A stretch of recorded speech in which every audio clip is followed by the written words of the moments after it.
phones are tracking devices. Our GPS constantly monitors our location. Cell towers monitor our location. We're tracked by BLE as we move around. Wi-Fi is also used as a tracking mechanism. Not only are our phones sometimes beacons that broadcast a unique fingerprint that can be tracked, they're also receivers that are scanning and logging nearby networks as we move around. We're effectively Wardriving for Google and Apple and any app we've permitted to access nearby Wi-Fi connections. And the shifting signal strength of these connections allows these entities to map our location as we travel. Not to mention the apps on our phone tracking us. Shady shell companies often pay developers to embed SDKs containing small pieces of tracking software into apps, which then send off our location data to who knows where.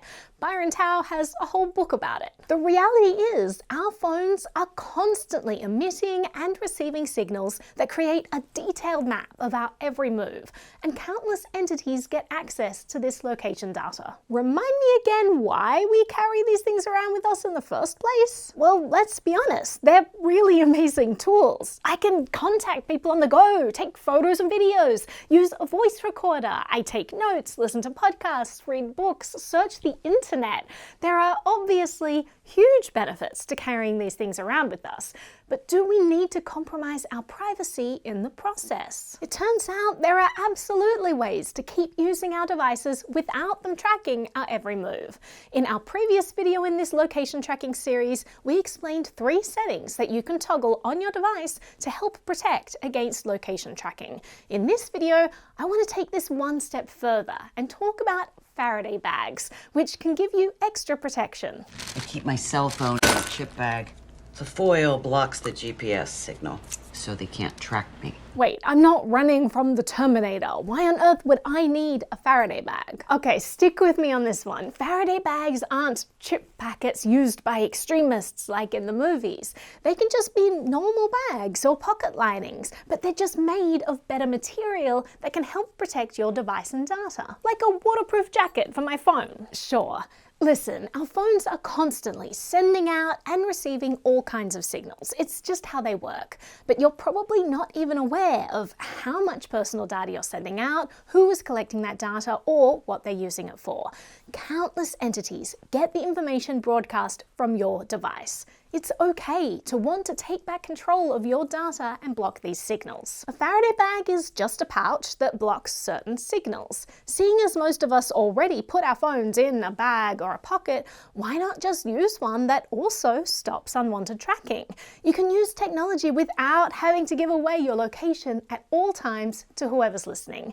Faraday bags are a super simple tool that can help us reclaim some privacy throughout the day. In this video, I explain how Faraday bags work, the threats that they can help protect against, how to choose a good one and test that it works, and also some best practices so that you understand what a Faraday bag is not going to protect you against. Okay, one more objection. My phone is how people reach me. How am I meant to receive calls if I'm blocking signals to it? If you're expecting a call, you won't want to keep your phone in a Faraday bag. Or if you're someone who wants their phone to be constantly communicating via radio waves at all times, this option isn't for you. But the average person already takes their phone out of their pocket and unlocks it at least every 10 minutes. I'm personally okay with going 10 minutes before seeing a call or message. So if you're like me and are okay with checking your phone on your own terms and calling or messaging people back when it's convenient for you, a Faraday bag might be a really good option for you to consider to enhance your privacy when you're not using it. Let's start by understanding what Faraday bags are and how they work. They're named after a scientist called Michael Faraday, who figured out how to shield things from electromagnetic waves. Think of electromagnetic waves like invisible waves that travel through the air, kind of like the ripples you see in a pond when you throw a stone. But instead of water, these waves move through space and carry energy. There are different types of electromagnetic waves. Light from the sun is a kind of electromagnetic wave. Microwaves that heat your food are another. X-rays are another. Some of the things we use every day, like Wi-Fi, cell phones, and radios, send and receive information using these waves. A big difference difference between these waves of energy is how fast they move up and down. This speed is called the frequency, and there's a spectrum of frequencies for these different types of waves. Waves with low frequency are super spread out and carry less energy. These are used for things like radios and TV signals. High frequency waves are super close together and carry a lot more energy, and include things like X-rays or gamma rays. Now, different electromagnetic waves can pass through many materials like air, plastic, and sometimes even walls. But certain materials can block or weaken these signals, and that's how Faraday bags work. You put your phone inside a bag of such material, and it blocks a certain spectrum of electromagnetic waves from reaching the device. For example, preventing your phone from connecting to Wi-Fi or accessing GPS data that apps and networks can track. To understand why certain materials can block these waves, let's go back to Michael Faraday's creation, the Faraday cage.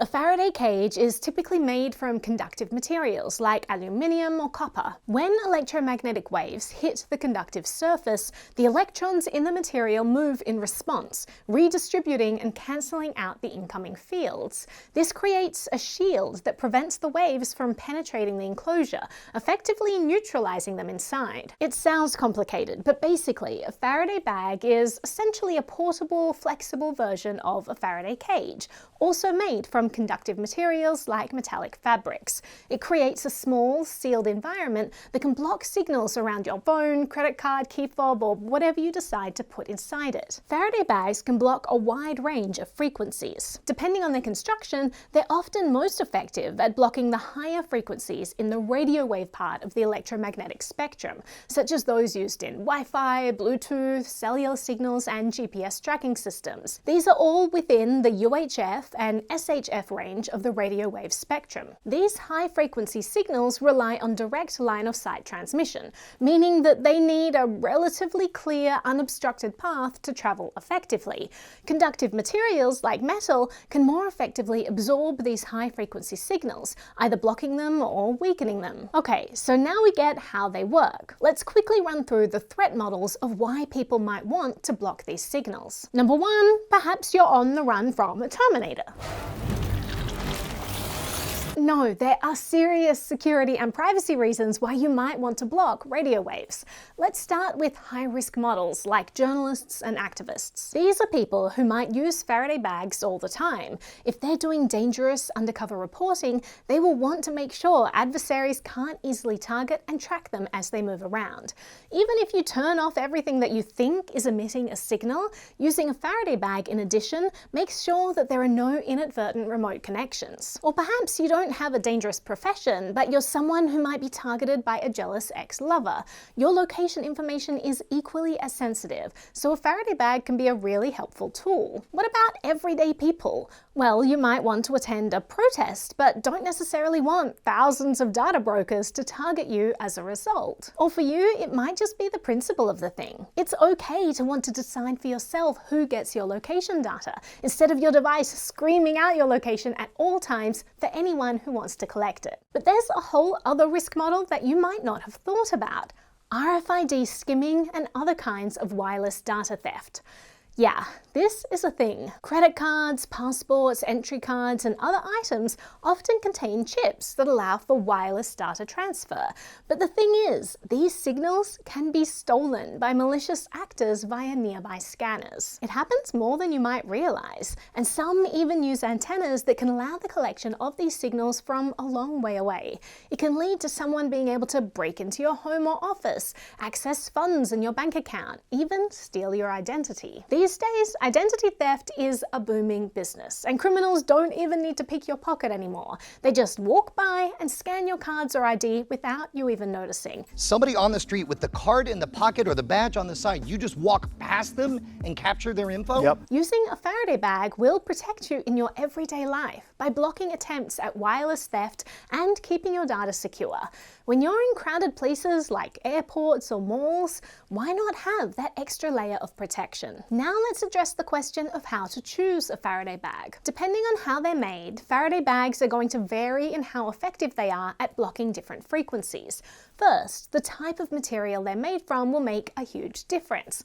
Highly conductive metals such as copper or aluminium are most effective at blocking RF signals while also being cost effective. Sometimes Faraday bags are made from mesh, in which case the size of the holes will change its effectiveness. For mesh to effectively block a particular frequency, the holes in the mesh need to be significantly smaller than the wavelength of the signal. Faraday bags might instead be made from tightly woven metallized fabric, in which case the effectiveness depends on how tightly woven the fabric is, how many layers of material are used, or how thick the layers are.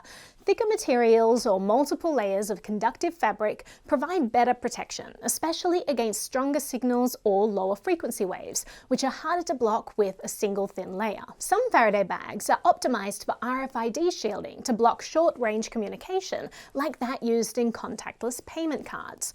Others are designed to block cellular signals or GPS tracking systems used by smartphones. Before choosing a Faraday bag, decide which types of signals you want to block to ensure that you select the right product for your needs.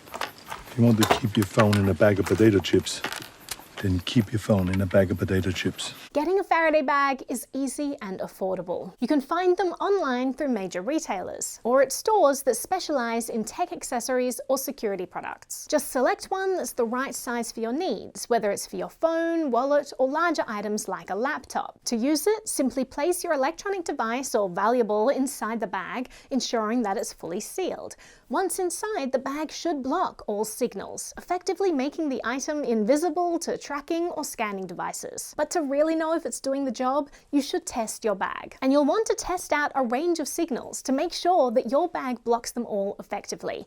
Keep in mind that even a small gap in the seam can lead to a leak, so testing your bag is especially important if you're in a higher risk category. First, put your phone in the bag, seal it, and try calling it. If it's effectively blocking cell reception, then you shouldn't receive the call. Next, you can connect your phone to a Bluetooth speaker and play some audio that you have locally on the device. Put your phone in the bag and seal it, and the connection should drop. You can also put the speaker in the bag and seal it, and the music should also stop playing. Then you can test Wi-Fi blocking. Put your phone in airplane mode and connect to Wi-Fi so that the only connectivity you're getting is through Wi-Fi. Try playing a video off the internet. Once the part of the video that's already buffered ends, the video should stop playing if there's no longer internet connectivity. Video in our series about AI privacy, but ultimately There are also apps you can download that scan for frequencies with varying degrees of reliability. They monitor signal strength while your device is inside the bag to assess whether the bag is effectively blocking the signals. Some of these bags are going to be better than others at blocking signals, so try them out. I've tried a bunch and have had great luck with them. Have a play testing some different brands and let me know which ones you like in the comments. If you test one and find leaks, then I recommend returning it and trying a different brand. Keep in mind that a Faraday bag isn't a perfect solution. While it effectively blocks external signals like Wi-Fi, Bluetooth, cellular, and GPS, it won't stop internal sensors like the accelerometer and compass from functioning.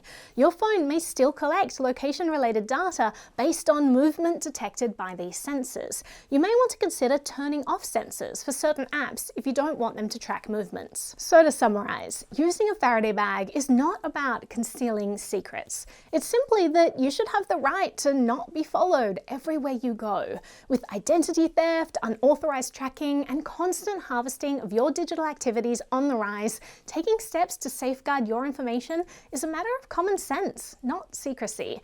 So take control of your privacy and think about adding a Faraday bag to your privacy toolbox for when you need it. If this video was interesting to you, consider supporting our research. NBTV is a project of the Ludlow Institute, a non-profit that researches and presents the latest in tech privacy. You can help shift the culture around privacy with your contribution. Consider visiting nbtv.media/support to set up a monthly tax-deductible donation. And don't forget to check out our merch shop for cool t-shirts like this one. By the way, if you don't like the way I pronounce data, how did you go with how I pronounce aluminium? Are you okay? Do you need a hug? Here, have 10% off anything in our merch store to make you feel better. Available for the next month. And use the code aluminium. It's spelled with an I.